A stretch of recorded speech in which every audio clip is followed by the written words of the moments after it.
The very first time I saw Swami, I felt pretty much the whole universe stopped.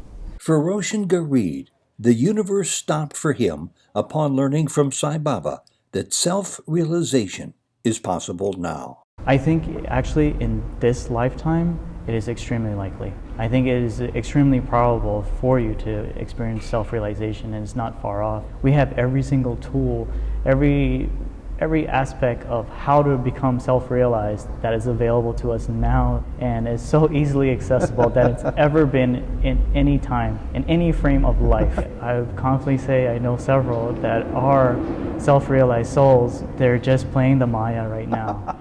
Souljourns interviewed Roshan Garib of West Palm Beach, Florida in 2015, and we repeat it now in light of increasing interest in reaching the highest spiritual pursuit of genuine self-identity. Welcome to Souljourns. The whole path of self-realization, it's a challenge, and it forces you to grow and become someone who you definitely did not start out to become. It takes you to all these different routes and paths, so you have to be willing to accept those challenges. And you know, it all boils down to, if you believe in Swami's message and you believe that you are him and eventually you will become him, then you have to develop yourself. You have to become that. You have to become Swami. Well, you've just touched on two of my favorite topics, becoming Swami and self-realization. So the cynic in me would say, and believe me, I'm saying this tongue-in-cheek, what on earth would a 33-year-old know about self-realization? Tell me what you do know, and how likely it is you think it is within your grasp in this lifetime. And if you've found it yet, for all I know. I definitely don't believe I've actually found it. In fact, I think you'd know if you did. This is a conversation that actually occurred 15 minutes ago. But yes, self-realization pretty much means that there's no difference between you and I. You're the interviewer, I'm the interviewee, and pretty much we're the same, just in different roles. Mm-hmm. You know, so understanding that you are part of this universe and of this galaxy in every shape and form. So, I'll repeat myself. How likely do you think it is that you will find that place? I think actually in this lifetime, it is extremely likely. I think it is extremely probable for you to experience self-realization, and it's not far off. We have every single tool, every aspect of how to become self-realized that is available to us now, and is so easily accessible that it's ever been in any time, in any frame of life. So it is more, we're totally capable of doing it. I laugh only because I support what you're saying and I admire your courage. So let me come at it from the opposite angle now and see what your response to this question is. Roshan, you're 33 years old. Mm-hmm. You're interested in self-realization. It's easier now than ever before, you just said. Mm-hmm. Do you know a single person alive who's reached it? I would say there are a lot of beings that are around us. Do you know a single person alive? I would confidently say I know several that are self-realized souls. They're just playing the Maya right now, and just keeping us entertained and keeping us encouraged, and we get our inspiration from them. And well, are they over 33 or are they over 93? They vary in ages, I would say. I'm laughing because I'm going through some of them in my mind. And one other question about this, I like they're playing the role of Maya. Well, we all are, but do you think they also know their true identity? Yes. They do? Definitely. And they're playing this just to help us see the model Absolutely. Of what goodness looks like, that they're role modeling for the rest of us. Absolutely, just like how Swami did. Well, Swami is Swami, and I consider you then, without fear of contradiction, among the luckiest people on the face of the earth. Thank you. Jody and I know a tiny handful, and some are no longer with us. So it's even smaller than it used to be. Mm-hmm. And I want to be as encouraged as you are, that more and more people are going to find this state, awaken to it fully, and let others bask in the limelight of the role modeling that they're playing for all of us. Do you think that's going to happen? Absolutely. I think the word realization is so profound, and one thing is it's about how you perceive it. For instance, if I were to say to you, the golden age is coming. The golden age is going to be here in a year. I just quantified it. So someone who's like, especially a young adult, will prepare themselves. Okay, I have a year till the golden age is here. They put all these tasks in place, you know. So what if I say the golden age starts tomorrow? What's the mind shift? It's like, okay, I gotta change immediately. And what if you were to say the golden age is already here and has been here forever? Exactly. Simply open your eyes to recognize it. He stole it from me. What if we say the golden age was a year ago or 5 years ago, and you're living in the golden age? How about we What's the say behavior? there's never been anything other than the golden age? Which makes it's all possible. Yeah. It's all possible. Swami's grace. Yeah. Roshan, welcome to Souljourns. How did you ever find your way to the path of Sri Satya Sai Baba? It's a very interesting story. Well, it first started off with I understood spirituality and Hinduism starting off living in Trinidad. And when I came to America after I was about 12, 13 years, you know, that kind of fell to the wayside. And I wasn't as spiritual. And, you know, years went by, and I would probably say in my early 20s, someone introduced me to who Sri Satya Sai Baba is. And I understood, you know, he's an avatar, and he's a man who's doing very great acts in India, you know, encouraging people to be very loving, you know, acts of seva and such. So I knew about him, but I didn't know to the great depth of who he really was. And later on in life, I was very fortunate. I ended up meeting my wife, who was a Sai devotee all of her life. And we decided to eventually go to India, and this was relatively recent, 2008. And in 2008, I had the opportunity to see Swami. And the very first time I saw Swami, I felt pretty much the whole universe stopped. You're not exaggerating. That's not a figure of speech for you, I take it. It was. The way, let me explain it in a little bit more detail. I was sitting, I think that day I was probably in the third row, and I'm sitting there and I'm seeing this orange beam of light slowly making its way into the hall. And I'm watching this light. I don't see a face, I don't see a hair, I don't see, at this time he was in his wheelchair, I don't see a wheelchair. All I see is this orange glow coming into the hall. And to me, I don't comprehend what's going on. Because this is my first time in Prashanti, and I'm trying to figure everything out. My body itself felt very relaxed. I even started to lean forward. Like it physically, my body felt like it needed to prostrate to whatever this being is coming in. And to me, that was my very first experience with Swami. And I knew there was something special about him. Did I totally surrender to him? The answer was no. And later on is when I come to that realization of who Swami truly is in the same trip. And people sometimes talk about the notion, I guess maybe the goal, spiritual goal of complete surrender. I'm never quite sure what that is, because you got to eat, you have to be a wage earner. What would it mean to you if you did surrender to him? Well, at that moment of me actually realizing he was something truly special, I thought what I would have considered at that time was, oh my God, this is God, this is Bhagavan. You know, my body tells me, I can see it, I feel it, but I truly did not surrender.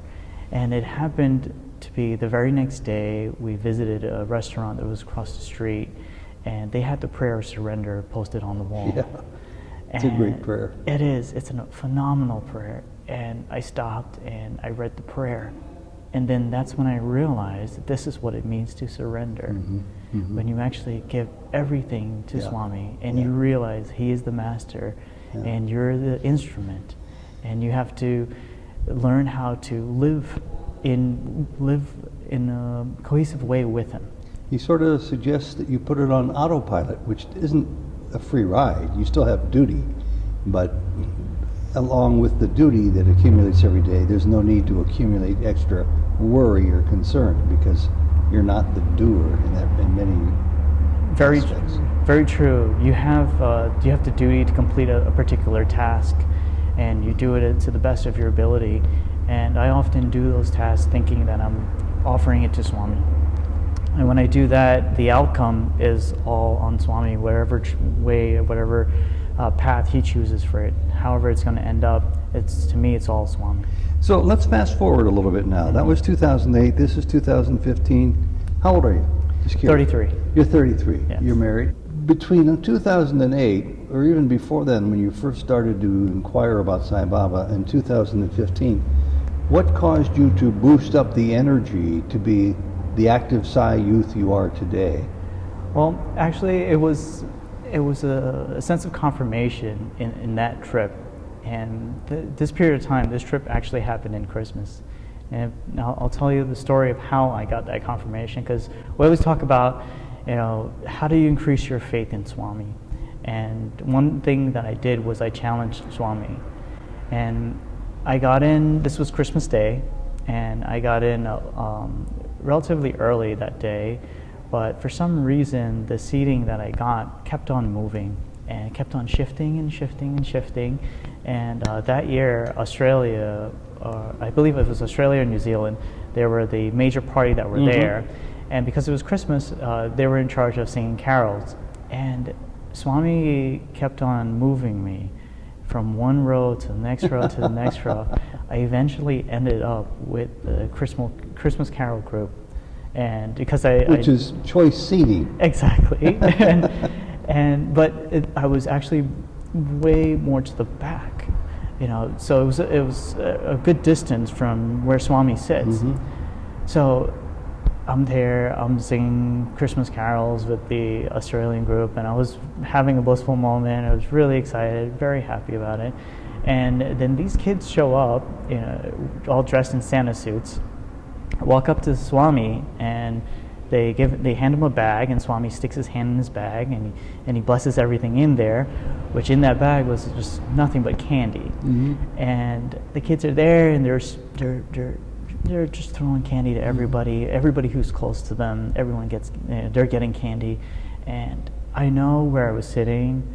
These kids, there's no way they can throw a piece of candy that far. It's not possible. Well, one of them must have had your name on it and came right to you. Well, my challenge to Swami was, Swami, if you want me, send me a piece of candy. That's it.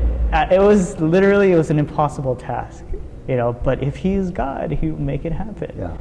And one of these pieces of candy, the kid came floating through the air.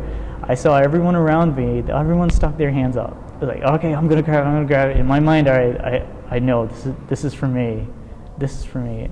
I put my hand up, it hit my hand, it bounced off my hand and landed right on my chest, on my heart. And I grabbed it, and I knew at that point, I was like, you listened. You're definitely real. This is my challenge to you, and you met it. How much more can Sai youth do tomorrow than they might be doing today to help correct the ills of the world around us? Well, the YAs are not as different from the adults, I feel. But one key thing with the YAs is they feel they have time. They feel we're going to be around for a long time. I can do this tomorrow, I could do it the next day. And the answer is no. The answer is now. The answer is you have to be doing it now. There's no tomorrow. There's no, I'll wait till, I'm done with college. I'll wait till I get married, after our kid hits 5 or whatever the case might be. The answer is you need to be active now. There are many people your age and younger especially who who have never had the privilege, really it's a privilege to have gone to Puttaparthi to be in Swami's divine presence. And I'm wondering whether or not the distractions of the world that are so intense for anybody might be increasingly pulling them away to other concerns. It is a genuine concern. Is it a genuine It is a genuine concern? concern of mine, I would be honest with you. Mm-hmm. One of the major problems is the word faith, and having that faith in Swami. And if you to take an exam, and obviously you have to do your due diligence, you have to do that duty we spoke about earlier, but you definitely have to have faith in Swami. And what you don't realize, although he says it all the time, is that you do his work and he'll do yours. He makes your life so much easier once you put effort into his work. Mm-hmm. You have to spend that time working with him. You need that time to do that service project, to work on budgets, on spreading that love and showing everyone, what Swami's message is all about. It makes life tremendously easier. I've been told comments, Roshan, how do you actually get these things done? All these different tests, how is it even possible? And the truth is Swami makes it happen. That's what it boils down to. So would your message for young people today who are asking those questions in real time, as apparently they are, would it be the same? I would definitely say first start off with satsang, get in good company, and then start working within the centers, if there's local groups or centers, and organize yourself, start doing service projects. If neither option is there, start doing service projects in small fashions, and it doesn't have to be something tremendous, or you don't think you need 100 people. Any small thing that you can actually do, start there. But even before that, you could start working on yourself, start developing a better character. Once you show that love and you manifest Swami's message and you actually become his message, it's going to bloom. What the Sai devotees in the future are not going to look like Sai devotees in the past. And it's really your job to help shape that. It's your job to help carry this message, Swami's message, forward, to live in love. All these amazing, amazing quotes Swami has given to us. You need to embody those. And when you do those, everything else that you're looking for is going to fall in place. Roshan, this has just been wonderful. Thank you very much. No problem. Sai Baba. Sai Baba. Thank you for watching Souljourns. And as promised, here's Sai Baba's Prayer of Surrender, written as part of a longer letter to a Sai Baba devotee in the native language of Andhra Pradesh, Telugu. Thanks for watching us.